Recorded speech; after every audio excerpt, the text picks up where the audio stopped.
এইবারে আমরা মনে করেছিলাম যে সারা দেশে হিন্দু সম্প্রদায়ের প্রতিনিধিত্ব নিশ্চিত করার জন্য সরকার একটা নির্বাচনী ইস্তেহারে, এর আগেও আমরা বিএনপিকে আমরা দেখেছিলাম 2001 সালে তারা 30টা সংরক্ষিত আসন করতে চেয়েছিল সংখ্যালঘুদের, পরবর্তীকালে তারা সেটা করে নাই। আমরা আশা করেছিলাম যে এইবার সেই ধারাবাহিকতায়, যেহেতু হিন্দু সম্প্রদায় সরাসরি ভোটে নির্বাচিত হওয়ার কোনো সুযোগ নাই, এই আশা নিয়ে সবাই একচাটিয়া বিএনপিকে ভোট দিয়েছে যে তারা প্রথম অধিবেশনেই বিএনপির যে ইস্তেহার ছিল আগে সংখ্যালঘুদের জন্য সংরক্ষিত আসন, যে সেই আসনটা তারা প্রথম অধিবেশনে পাশ করবেন সেটা করবে। কিন্তু আমরা দুর্ভাগ্য যে তারা এটা নিয়ে কোনো আলোচনাই করে না। আমাদের একটা স্বরাষ্ট্রমন্ত্রী আছে, সেই ভদ্রলোকের দায়িত্ব হচ্ছে সারা দেশে আইন শৃঙ্খলা রক্ষা করা, অথচ উনি দেখি সারাদিন সংসদে গিয়ে সংবিধান চর্চা করে। তো আমার মনে হয় যে ওনার এই স্বরাষ্ট্র মন্ত্রণালয়ের মন্ত্রিত্ব বাদ দিয়ে উনি নিজে একটা কমিটি করে, সংবিধান বিশেষজ্ঞ কমিটি করে এইটা নিয়ে চর্চা করুন। এই যে তাহলে মানুষের শিক্ষা টিক্ষা দিতে পারবে।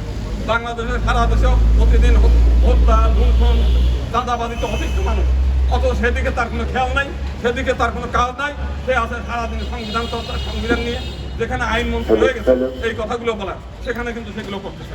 পাঞ্জাবের জগতে একটি বিশ্বস্ত নাম, শাবাব এথনিক ওয়্যার। আমরা অত্যন্ত দুঃখ ভারাক্রান্ত মন নিয়ে এখানে দাঁড়িয়েছি। আমরা মনে করেছিলাম যে ফ্যাসিবাদের বিদায়ে এদেশের হিন্দু সম্প্রদায় শান্তিতে বসবাস করতে পারবে এবং সর্বক্ষেত্রে সমমর্যাদা প্রতিষ্ঠিত হতে পারবে। আমাদের মাননীয় প্রধানমন্ত্রী বলেছিলেন উনি একটি রেইনবো সরকার গঠন করবেন, অথচ আমরা দেখতে পাচ্ছি এই সরকার গঠনের পরে প্রথম মাসে একটু নির্যাতন নিপীড়ন কম ছিল। আমরা জানুয়ারিতে দেখেছি 26 জন হিন্দু খুন হয়েছে, বিভিন্নভাবে হত্যা হয়েছে, অথচ মাঝে ফেব্রুয়ারি মাসে আমরা দেখেছিলাম 7 জন।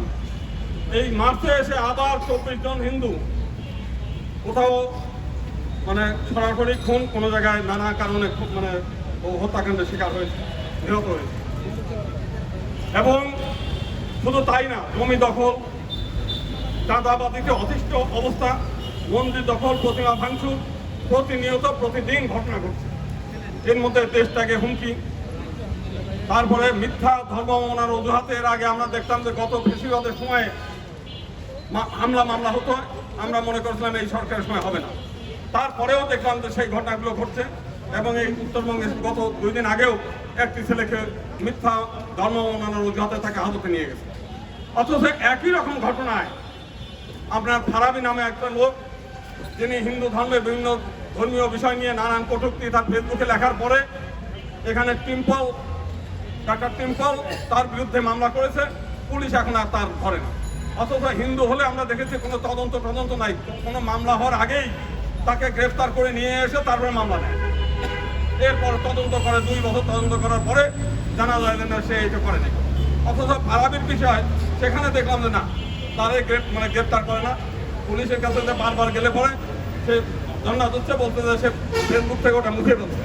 অতএব এখন যেহেতু মুছে ফেলছে, সেটা এখন ফেসবুকের কাছে তারে পাঠাইতে হবে তদন্ত করার জন্য, সে তার এটা আছে কি আছে না। তার হিন্দু হইলে পরে সেখানে নানান ধরনের ভং চং করার জন্য যা করা সেগুলো আছে।